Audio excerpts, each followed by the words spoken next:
عطا کرتا ہے، رحمتوں برکتوں والا مہینہ ہے۔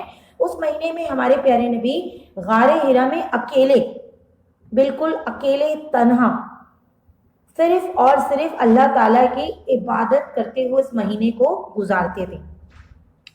تو غار ہرا میں 27 رمضان کی رات ہمارے پیارے نبی صلی اللہ علیہ وسلم اللہ تعالیٰ کی عبادت کر رہے تھے کہ جبرائیل علیہ السلام پہلی وحی لے کر حاضر ہوئے۔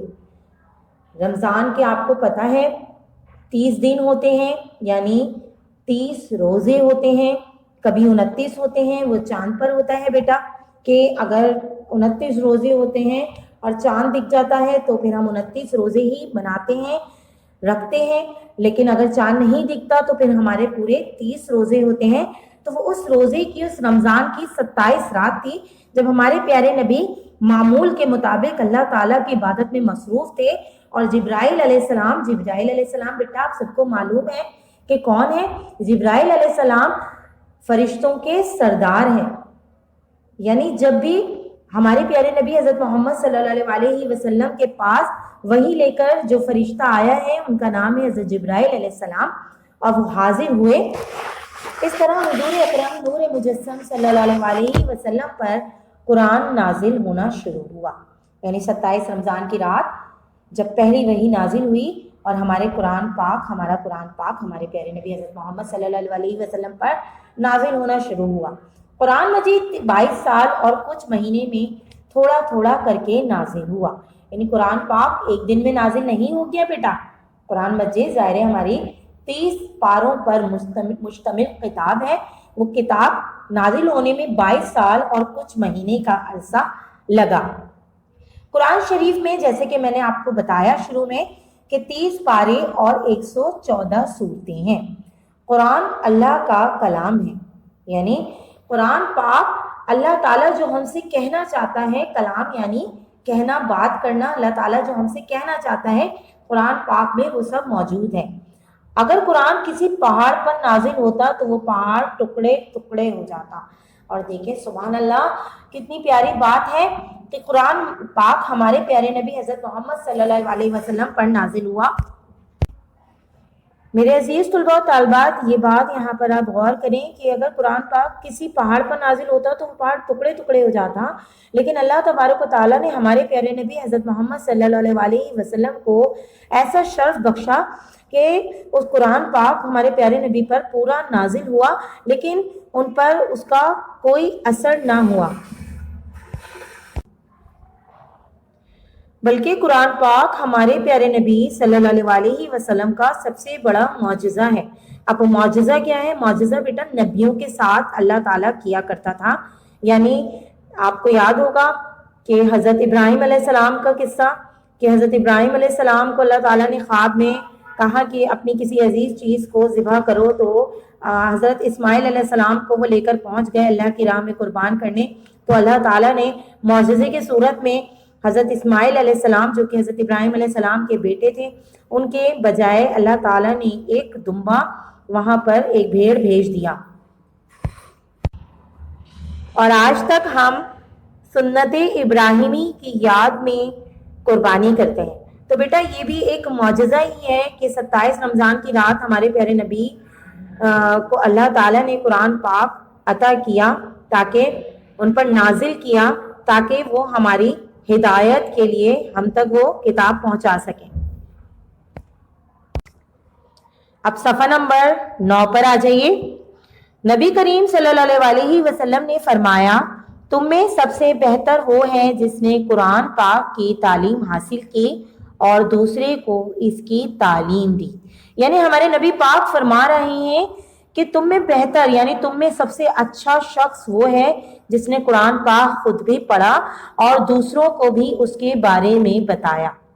نبی کریم صلی اللہ علیہ وسلم نے فرمایا، سب سے بڑا عبادت گزار وہ ہے جو سب سے زیادہ قرآن شریف کی تلاوت کرنے والا ہے۔ یعنی دیکھیں میرے عزیز طلباء و طالبات، ہمارے پیارے نبی صلی اللہ علیہ وسلم خود فرما رہے ہیں کہ سب سے بڑی عبادت قرآن مجید پڑھنا ہے۔ ضروری نہیں ہے کہ ہم قرآن مجید بہت سارا کہ ہم نے پڑھنا ہے، 1 سپارہ پڑھنا ہے، 2 سپارے پڑھنے یا ہمیں بہت ثواب ملے گا، ہم پورا قرآن پاک پڑھ لیں ایک دفعہ میں. نہیں بیٹا، اگر ہم دل سے اور بہت یقین سے کہ ہم جو لفظ پڑھ رہے ہیں بالکل درست پڑھ رہے ہیں اور بالکل صحیح اس کی ادائیگی کر رہے ہیں اور اس پر عمل بھی کر رہے ہیں، تو بیٹا وہ ہمارا قرآن پاک پڑھنا قبول کیا جائے گا، یعنی ہمیں اس کا ثواب ملے گا. جس نے قرآن پاک کا ایک حرف پڑھا، ایک حرف بیٹا، ایک حرف کی بات ہو رہی ہے، ایک حرف آپ سمجھتے ہیں الف ب پ ت، یہ حرف ہیں، اسے 10 نیکیاں ملتی ہیں. الف لام میم ایک حرف نہیں بلکہ الف ایک حرف، لام ایک حرف اور میم ایک حرف ہے. اب دیکھیے الف لام میم میں 3 حرف ہے نا، الف لام میم، یعنی صرف الف لام میم پڑھنے سے 30 نیکیاں ملتی ہیں. سبحان اللہ. تو بیٹا جب ہم قرآن پاک کا اگر ایک لفظ پڑھنے پر، ایک حرف پڑھنے پر ہمیں 10 نیکیاں ملتی ہیں، اور اگر ہم الف لام میم یعنی 3 حرف پڑھتے ہیں ایک الفاظ میں، تو بیٹا ہمیں 30 نیکیاں مل رہی ہیں. اسی طرح اگر ہم قرآن پاک کی ایک چھوٹی سی سورہ پڑھتے ہیں تو اس میں سوچیں کتنے زیادہ حرف ہوں گے، تو اتنی نیکیاں ہمارے حصے میں آ جائیں گی. بس شرط ہے کہ ہم ان الفاظوں کو، ان حرفوں کو درست پڑھیں. قرآن شریف پڑھنے کو تلاوت کرنا کہتے ہیں، یعنی قرآن پاک جب آپ پڑھ رہے ہو تو آپ یہ کہہ سکتے ہیں کہ میں تلاوت کر رہا ہوں یا کر رہی ہوں. آپ کا یہ کہنا ضروری نہیں کہ میں قرآن پاک پڑھ رہا ہوں، آپ یہ بھی کہہ سکتے ہیں کہ میں قرآن پاک کی تلاوت کر رہا ہوں. یہاں پر سب سے اہم بات جو اسی صفحے پر موجود ہے، دنیا میں سب سے زیادہ پڑھی جانے والی کتاب قرآن شریف ہے. تو اس بات کو اچھی طرح یاد رکھیے گا. کتابیں تو بہت ساری ہیں بیٹا، لیکن قرآن پاک واحد ایسی کتاب ہے جسے سب سے زیادہ پڑھا جاتا ہے. قرآن مجید کے کچھ آداب بھی ہیں اور وہ آداب میں آپ کو بتاتی ہوں. قرآن مجید کو وضو کر کر چھونا چاہیے، قرآن مجید کو ادب سے پڑھنا چاہیے، قرآن مجید کی تعظیم کرنے والے سے اللہ تعالیٰ محبت کرتا ہے، قرآن مجید کی طرف پاؤں یا پیٹھ نہیں کرنی چاہیے، قرآن مجید کی روزانہ تلاوت کرنی چاہیے، قرآن مجید بزرگوں سے سمجھ کر اس پر عمل کرنے کی کوشش کرنی چاہیے. قرآن مجید جب پڑھا جائے تو خاموش ہو جائیں اور غور سے سنیں تاکہ ہم پر اللہ تعالیٰ کی رحمت نازل ہو. قرآن مجید کی تلاوت کے بعد دعا مانگنی چاہیے، کیونکہ بیٹا جب ہم اتنے سارے حروف الفاظ پڑھتے ہیں نا بیٹا تو اللہ تبارک و تعالیٰ ہمارے ان الفاظوں کو، ان حرفوں کو سن رہا ہوتا ہے. تو جب اللہ تعالیٰ ہماری بات کو، ہماری تلاوت کو سن رہا ہے، اس کے اختتام میں اگر ہم دعا مانگیں گے تو اللہ تعالیٰ ہماری دعا کو بھی سنے گا نا. تو اس لیے ہمیں لازمی دعا کرنی چاہیے. امید کرتی ہوں کہ میں نے آپ کو جتنا بھی قرآن مجید کے بارے میں سمجھایا، پڑھایا، آپ کو اچھی طرح سمجھ میں آ گیا ہوگا. اب میں آپ کو گھر کا کام دیتی ہوں. آج کا ہمارا گھر کا کام ہے سبق قرآن مجید کی خالی جگہیں، جو کہ صفحہ نمبر 10 پر موجود ہیں. آپ نے تاریخ بیٹا ضرور ڈالنی ہے. کتاب پر بھی آج میں نے جو آپ کو سبق پڑھایا ہے آج کی تاریخ ضرور ڈال لیجئے گا کہ آج جو تاریخ ہے جب آپ کے پاس یہ لیکچر پہنچا ہے تو وہ کیا تاریخ ہے، ضرور مینشن کیجئے گا، اور یہاں پہ خالی جگہ میں بھی مینشن کیجئے گا. تو آپ نے یہ خالی جگہیں گھر سے مکمل کرنی ہے. ٹھیک ہے بیٹا، یہ آج آپ کا ہوم ورک ہے. جی میرے عزیز طلباء و طالبات، میں نے آپ کو سبق قرآن مجید کا گھر کا کام بتا دیا. اب میں آپ کو بہت اہم بات بتاؤں یہاں پر کہ سبق قرآن مجید سے پہلے جب ہمارا اسکول اوپن تھا تو ہمارا سبق تھا، سب سے آخری سبق جو ہمارا تھا وہ تھا گفتگو کے آداب. اسکول اچانک بند ہونے کی صورت میں بہت سارے کیمپسز میں اس سبق کے سوال جواب مکمل نہیں ہو پائے تھے. تو بیٹا آج میں آپ کو اس سبق گفتگو کے آداب کے سوال جواب بتاتی ہوں. اسے آپ نے، اگر کسی بچے کا کاپی میں یہ کام مکمل نہیں ہے تو اسے مکمل کر لیجئے. اس کا ہمارا سوال نمبر 1 ہے